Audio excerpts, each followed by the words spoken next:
I grew up in a small town called Andover in Hampshire, England. It's about 60 miles west of London and about 25 to 30 miles due north of Southampton.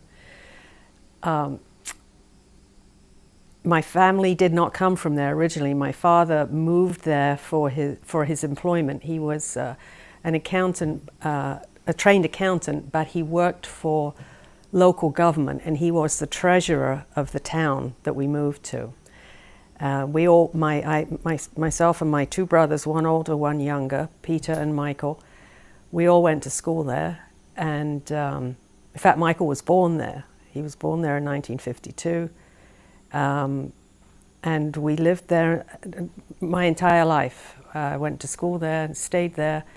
And I didn't leave until it was 1968, 66, 68, when I left school and went to work. I didn't go to college. My father was a very principled man, and his feeling was if he couldn't afford to send us all to college, then nobody was going.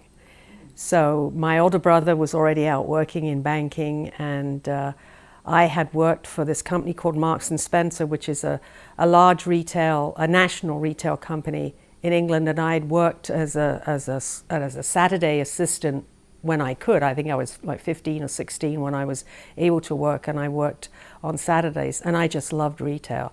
I know that probably sounds very strange today, but the hours, of course, weren't anything like the retail hours are in this country. There was no Saturdays and no evenings. Our late night was Thursday nights when we worked until 7 o'clock. I mean, that was it. So it was a very different life than it would have been today in retail. But I decided that this is what I wanted to do with my life when I left school. So they had a management training program, and I entered that and worked in a number of different stores around the country and was promoted.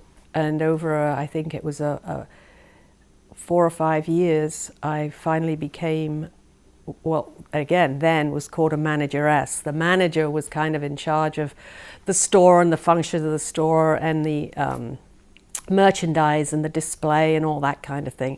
And the manageress was responsible for hiring, firing, training, and everything that went along with the personnel side of things.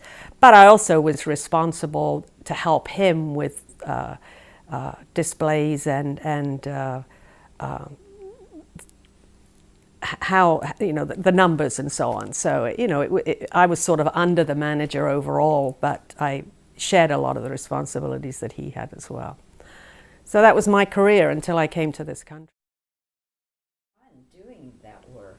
Oh, I did. I loved it. I lived in quite a number of different towns in and around London, and also down in Wales. In some ways it was kind of a lonely life because you were constantly moving. I mean, generally you move for a promotion, and that's why I would have moved from town to town. How old were you at the time? Well, I was 18 when I began, and when I left England I was 24, so I was 6 years in doing that career. And I think my first position as manager, manageress, I was 21, and I went to Llanelli in South Wales, and that was my first store. And I was so proud of myself because that was the first time I lived on my own. I mean, up to that time I had lived with other girls that were going through the training in a similar way. But then I decided, no, enough of this, I want to live on my own.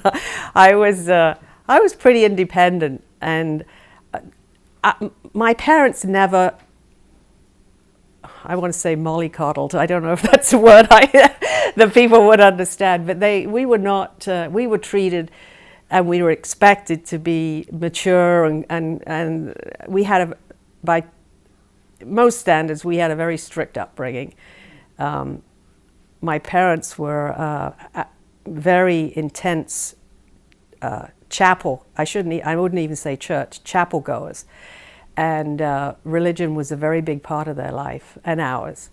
And we didn't have television.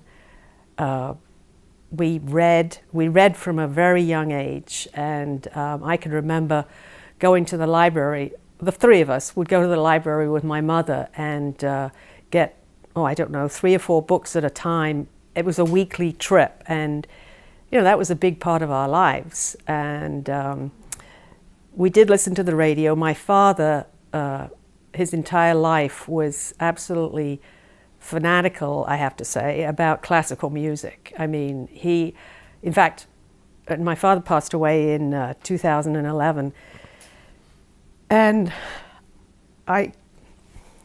sorry, I'm kind of looking forward to going home to see his collection of music, because even today, I mean, I think I'm the only one of the three of us who really followed in his footsteps of the love of classical music. But I would like to get a lot of the music which was very meaningful to me. Are there any? Well, I have to say that I'm not nearly as knowledgeable as my father was, and but Beethoven and Mozart are probably, and Handel are probably the ones that I remember the most, and a lot of opera. And now I love the overtures to opera, but I can't say that I'm really that enthralled with opera. Although this was, again, a love for my father. And in fact, I do remember when we were probably, I don't know, I think maybe I was 10 or 11. My father took us, and I remember it was around Christmas time, he took us to see, and this was the first time we'd ever gone to anything that seemed as magical as this. We went to see The Gondoliers, a Gilbert and Sullivan operetta.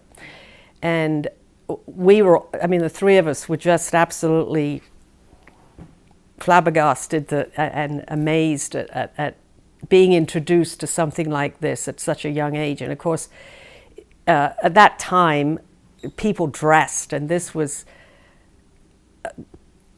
when we caught a bus. My father didn't have a car at the time, and it was in the town next to us. It was about a 17-mile drive.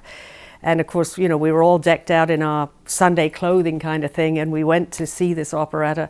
And then of course, my father had the records, and at that time it was a wind-up turntable type thing that he had. But and from then on, he took us to see The Mikado and Trial by Jury and Pirates of Penzance. Maybe more than that, but I remember that every year he would take us to see one of those. And Did your mother go to? oh yes, yeah. My mother and father had a very, very close relationship. They really were the love of each other's life. Well, my father was the disciplinarian, and if my mother ever said, "You have to ask your father," you didn't bother, because you knew the answer was going to be no. So my mother was the homemaker. She didn't work. She had a lot of interests. She was a very, very, very good seamstress. She went to, as we were growing up, and when we were in primary school, and even when we were in high school in later life, she went to what were termed at the time further education classes, and she did leather work and pottery and painting, and she loved sewing, and she got into even more detail than, I would call her much more than just a seamstress. She used to make all our clothes.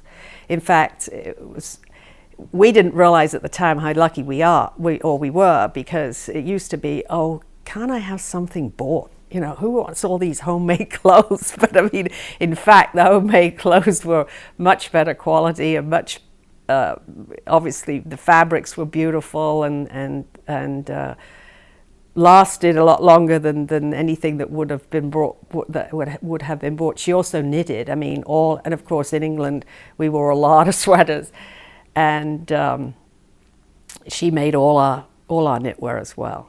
Did you save any of it? Oh yes, I have things that my mother has. In fact, my mother also crocheted, and in fact, I do have a shawl. She made my older brother had obviously, well, not obviously, but had a child first, and she crocheted a beautiful baby shawl for this baby. And when I saw it, I asked her if she would make me one as a wrap. And so I do have that. I do have that. And I have, when coming over here, my husband is an avid Penn State fan. Avid is probably too soft a word. He's a diehard Penn State fan. And my mother knew that we all went to, when the kids were younger, we used to go to all the home games up at State College. And of course, my mother obviously knew this over the course of years, and she knitted us all, and that when I say all, I mean my husband and myself, and Doug and Georgie, my husband's twin brother, and his wife, and the kids. She knitted us all Penn State sweaters with Penn State knitted into the logo, into the sweater. And I think we still all have them. I know I have mine. I know that, you know, if we go to a winter, you know, we need a sweater game. If we go to a game that requires sweaters, they all come out. So yes, we do have a lot of that kind of stuff that she gave us. Yes, well, I was, but not as close as I was to my father. I think my mother and I had, my father and I are the same personality, and my mother was, my younger brother was my mother's baby. And not that there was any jealousy. I mean, my brothers and I get on great, and we always did. I mean, in fact, my younger brother and I were very close. Since we got older, I'm just as close to my older brother, but I wasn't close to my older brother. There's 18 months between my older brother and myself, and 2.5 years between my younger brother and myself, and I was the middle one. Peter and I, we didn't agree upon anything, and of course he didn't. Growing up, when I got to the point where I was interested in his friends, because they were that little bit older than I, and these were the boys I thought I wanted to be involved with. And of course, he wanted absolutely no part of me in his life with his friends. So we did not get on particularly well growing up in later years. But my younger brother and I were always very close, and we were really the playmates of each other growing up. I was when he was born. He was born in 52. I was 4. She was very gentle. She was a gentle person. She was very patient with all of us. She was a great teacher. I mean, she taught me to cook. She taught me to sew. She had a lot of patience. But she was the artistic one in the family, which I didn't get at all. I don't know what happened to that brain side of myself, but that didn't happen to me at all. If it comes to arranging of flowers, to me, there's the vase, there are the flowers, there they go. You know, I don't have the patience or the inclination to do that kind of stuff. Whereas she was, as I say, she was very artistic, and she had that bent that she, you know, had the artistic flair. Cooking wasn't particularly an interest of hers. I mean, she cooked, and of course at that time everybody cooked from scratch, and she cooked everything from scratch, but it was more because she had to, and more utilitarian type of thing, where I was the one that wanted to learn to do those kinds of things and wanted the cooking side of things. As I say, I took after my father was the accountant, and I took after him in that way. What was he like? Well, as I said, he was this very strict disciplinarian. Growing up, he worked very long hours, so we didn't tend to see a lot of him because he worked. His office was within a 10-minute walk of our house, where we lived.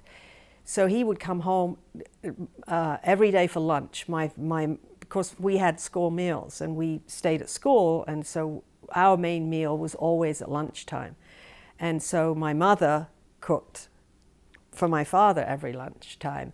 And he was the typical man of that generation, I guess, who expects, you know, meat and potatoes and vegetables and a proper meal.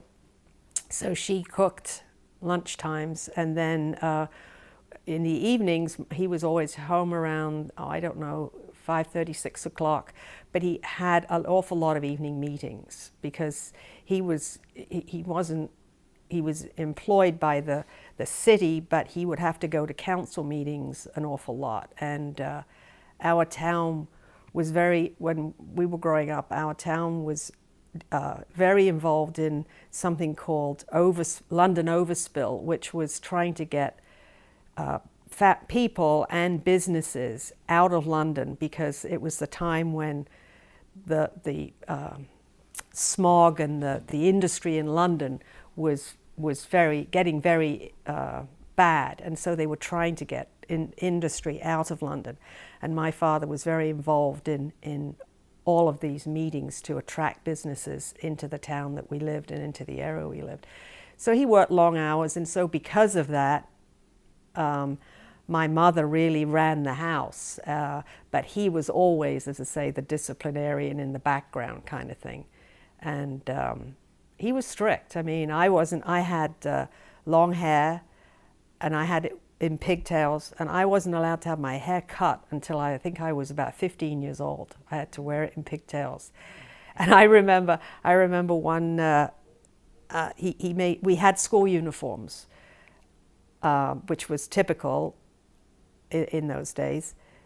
But of course there was flexibility in footwear. Well, we all had to wear what my father termed proper shoes, which meant the boys wore lace-ups, you know, and these would not be sneakers. These would have been leather wingtip type shoes. And I had to wear a shoe that I would say is similar to a Mary Jane in this country. And I remember one year before school started, and I needed a new pair of shoes for, I guess my feet had got bigger or whatever. But anyway, I needed a new pair of shoes.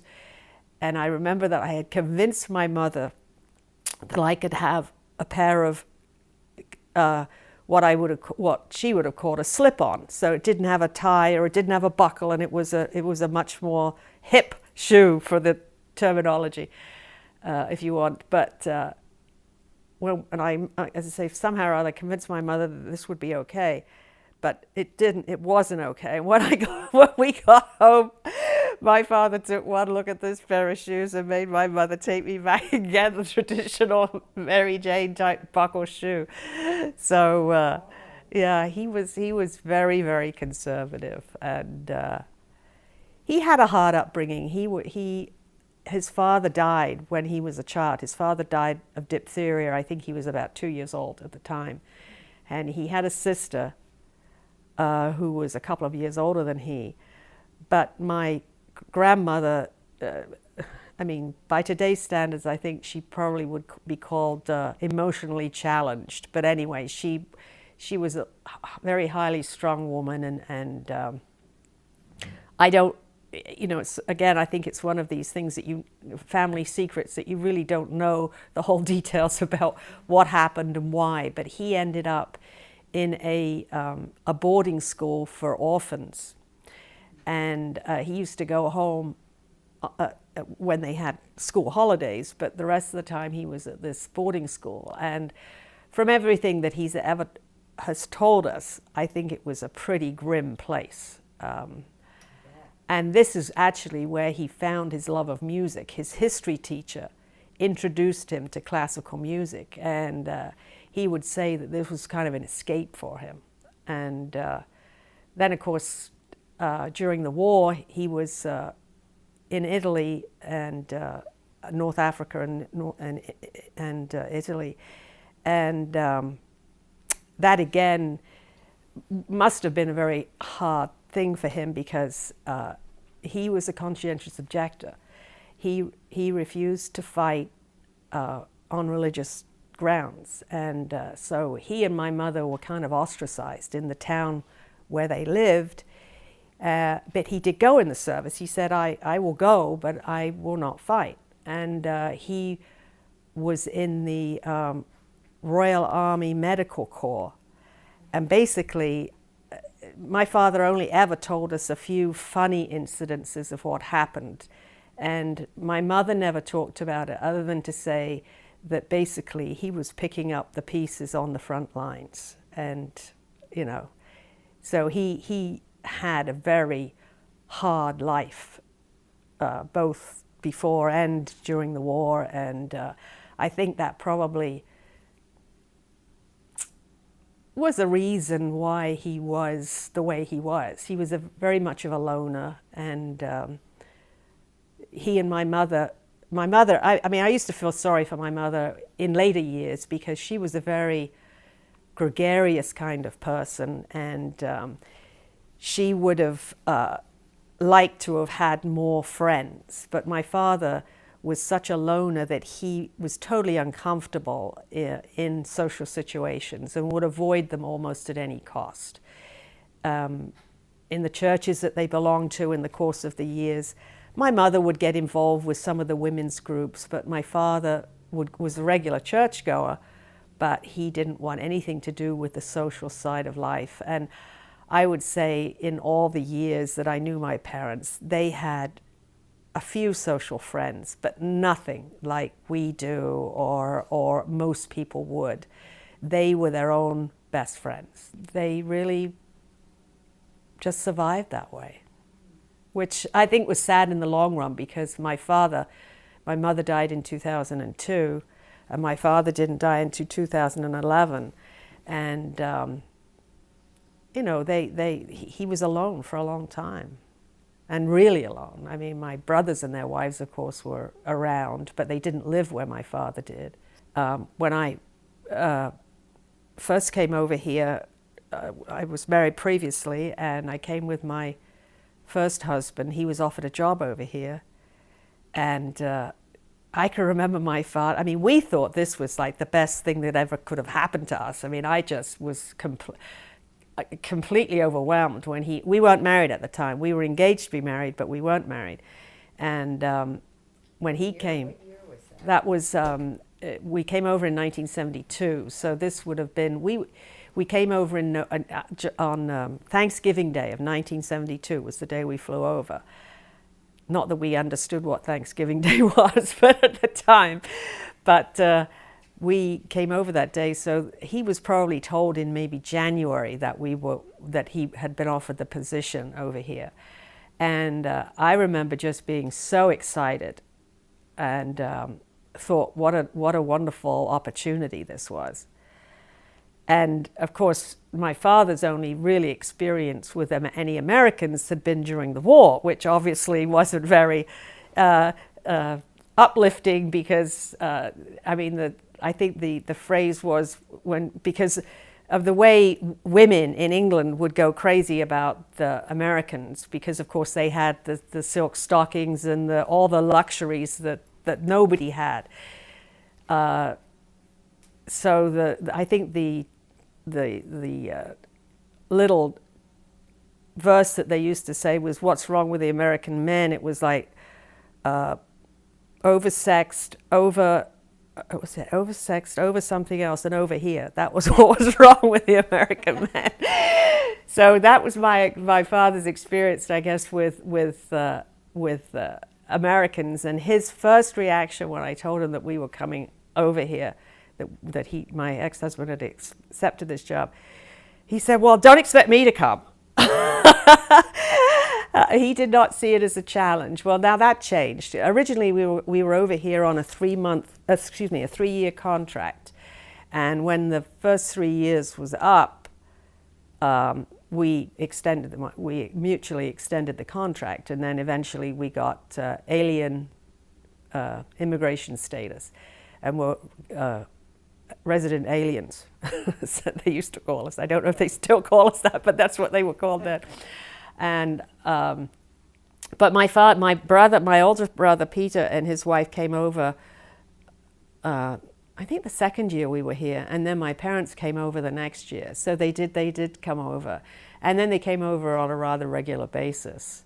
I always remember telling my mother don't bring a raincoat. Well, now, you tell an English person not to bring a raincoat, and that's like saying, you know, don't bring your best friend kind of thing, because obviously a raincoat is a big part of life in England. But I think the heat and the I don't mean the extreme heat, but you can plan things in certainly where we are. I mean, obviously it may rain, but basically you can plan to have a picnic. Well, you can't plan to have a picnic in England because it more than likely will be raining. So outdoor life is very different, and you don't spend nearly as much time outside in the summer as you would over here. I mean, it makes me laugh now when I go home because people are throwing off clothing left and right when it gets to be 65 degrees. You know, I mean, it's a totally different mindset, you know, and they're going swimming, and I think, going swimming, you've got to be crazy if you're going swimming when it's 65 degrees outside. But you know, it's sort of what you're used to. So, but they enjoyed it. My mother especially, and in fact, I think my mother would have come over here to live. I think she would have. My father, no, he never would have. And he said that in later life, but I'm not interested. And because we did talk about it after my mother passed away, but it really wasn't practical because of the medical side of things, you know, how we would never have been able to get medical coverage for him and that kind of thing. So that really was another reason why he wouldn't have. But my mother, I think she would have loved to have lived over here. She always enjoyed it. And they used to stay for a long time. I mean, when they came, they would typically stay for 5 or 6 weeks. So they really did get a feel for it when they came. And we always traveled when they came. I mean, we didn't just stay here. I remember the first time they ever came, when I was married before, my husband and I, we didn't have a lot of money, and my husband and I had a big old Plymouth Fury, and we packed up cans of tuna fish and oh, I don't know, whatever we could take, we took with us. But we would stay in motels. We never went to fancy hotels. We'd stay in the, you know, the roadside motels.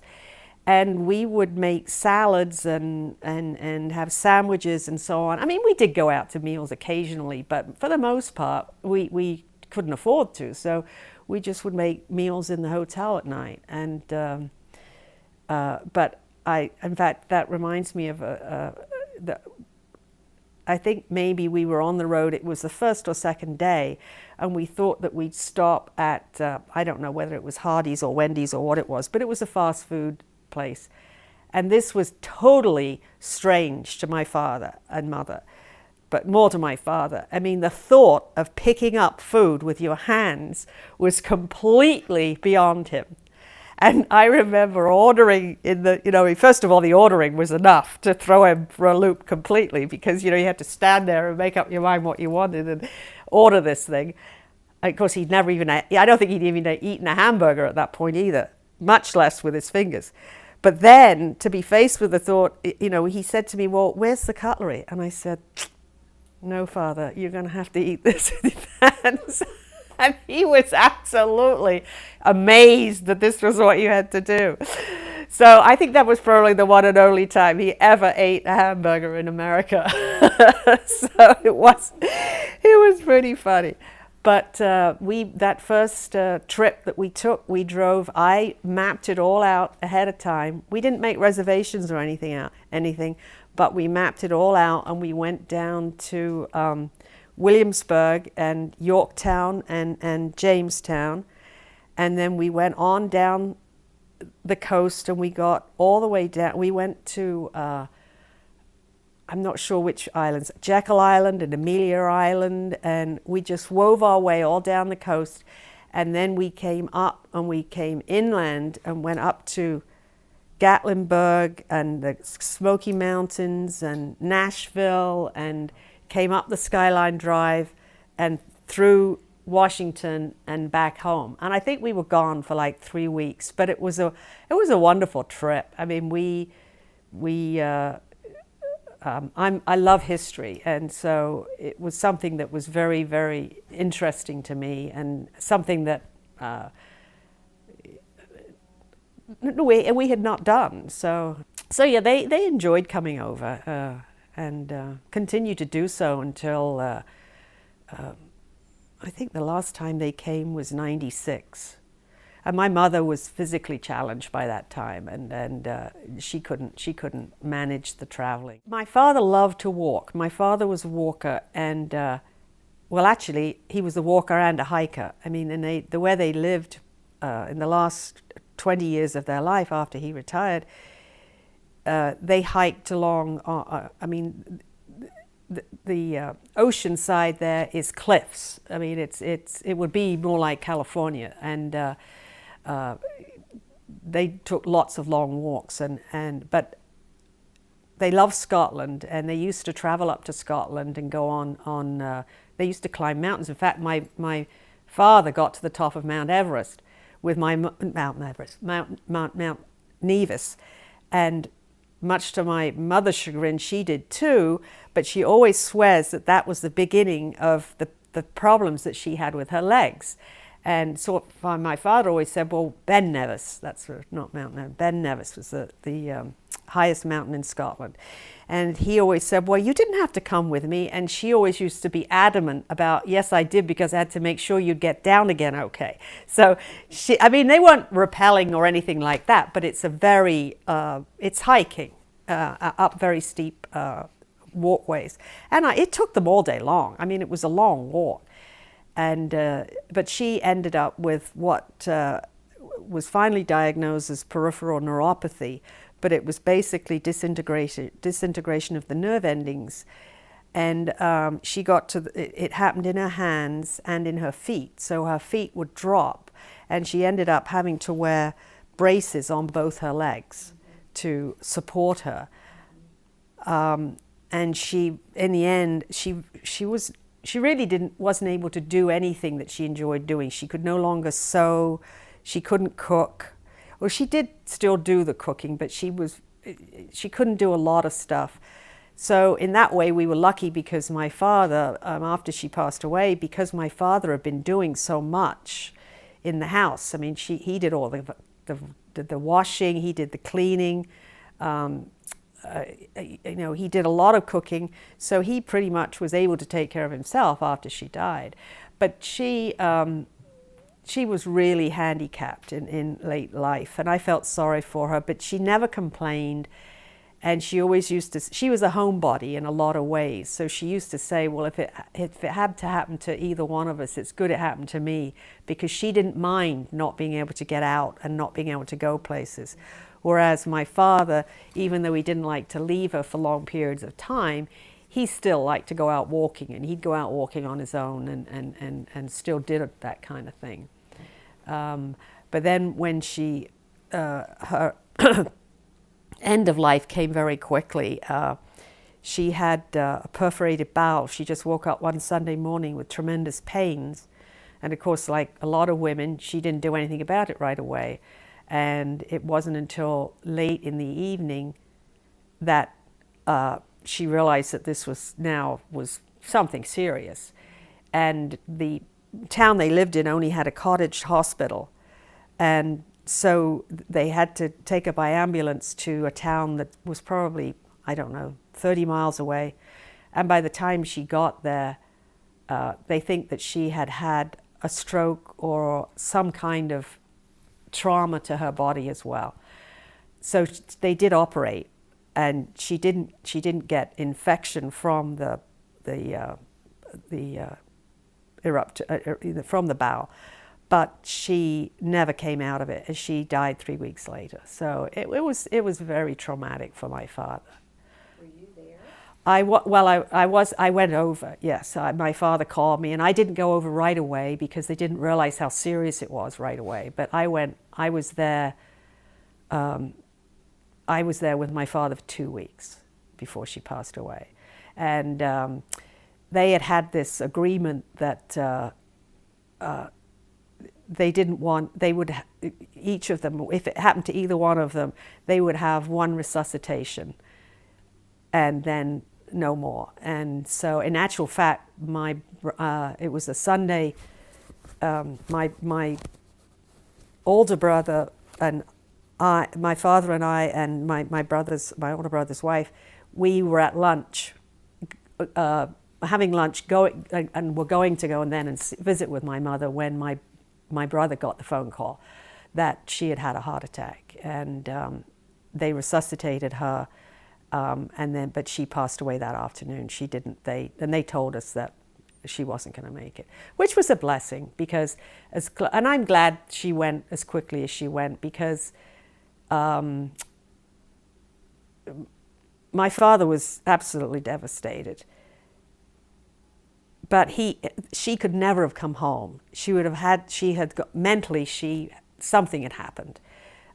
She knew who I was when I got there, but it was so matter of fact. It was kind of scary to me, because it was like, emotionally, she was detached. She knew who I was, but she didn't ask why I was there, or when I got there, or anything like that, which was really odd. And I said to her, I've come home from America. And she said, well, yes. But it was, so I don't know exactly what had happened to her, but as I say, and then she would go off into weird things. I mean, she would say, oh, you need to take my hat off. Well, obviously she wasn't wearing a hat, so mentally she had, something had gone. And my father kept saying, oh, you'll be all right when we get you home. But you just knew that it was not going to happen. So I was glad that she did pass away the way she did, because it wouldn't have been a good outcome. Well, I know she knows I love her, and she was a wonderful mother. I mean, she was. I